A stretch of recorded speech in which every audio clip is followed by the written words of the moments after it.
എല്ലാവർക്കും നമസ്കാരം. ഞാൻ സതീഷ് കുമാർ.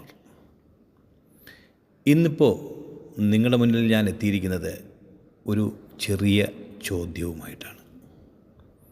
ചോദ്യമെന്ന് പറയുമ്പോൾ അത് ഒരു ചെറിയ കഥാരൂപത്തിലാണ് നിങ്ങളോട് ഞാൻ അവതരിപ്പിക്കുന്നത്. പക്ഷേ ഈ കഥ കേൾക്കുമ്പോൾ നിങ്ങളിൽ ചിലരെങ്കിലും സംശയിച്ചേക്കാം എനിക്കെന്തെങ്കിലും മാനസിക പ്രശ്നമുണ്ടോ എന്ന്. ചിലർ പറഞ്ഞേക്കാം അതിനെന്താ ഇത്ര സംശയം, അവനൊരു മാനസിക രോഗിയല്ലേ എന്ന്. അങ്ങനെയൊന്നുമല്ല കേട്ടോ.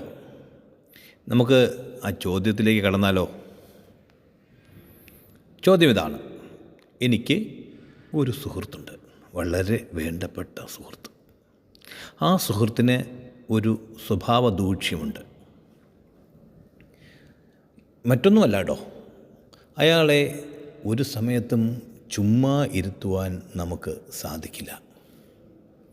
എന്തെങ്കിലും ജോലി കൊടുത്തുകൊണ്ടേയിരിക്കണം, അല്ലെങ്കിൽ അയാൾ ഉറങ്ങണം. അങ്ങനെ ഇരിക്കെ ഒരു ദിവസം ഞാനും എൻ്റെ പ്രിയ സുഹൃത്തും കൂടി ഒരു യാത്ര പോയി.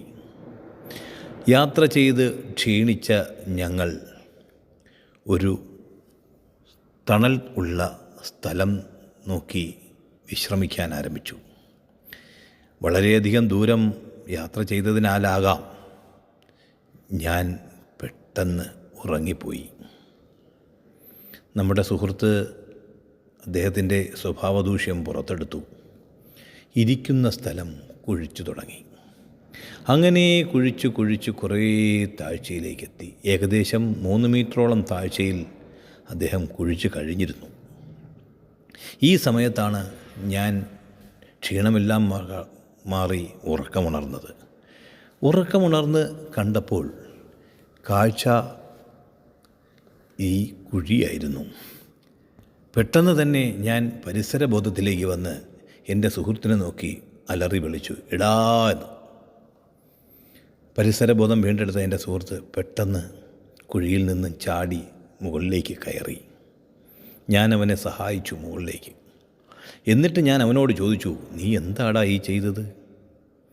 അത് കേട്ട സുഹൃത്ത് പെട്ടെന്ന് തന്നെ കുഴിക്കുള്ളിലേക്ക് എത്തി നോക്കി. അദ്ദേഹത്തിൻ്റെ പോക്കറ്റിൽ കിടന്ന 1 രൂപ നാണയം അത് ആ കുഴിക്കുള്ളിലേക്ക് വീണു. ഏകദേശം 2-3 സെക്കൻഡുകൾ എടുത്തു ആ നാണയത്തൊട്ട് കുഴിക്കുള്ളിലെത്താൻ. പണം പോയ വിഷമത്തിൽ പോക്കറ്റിൽ കൈ അമർത്തിക്കൊണ്ട് തല ഉയർത്തിയ നമ്മുടെ സുഹൃത്ത് കണ്ടത് ഒരു കരടി നടന്നു വരുന്നു.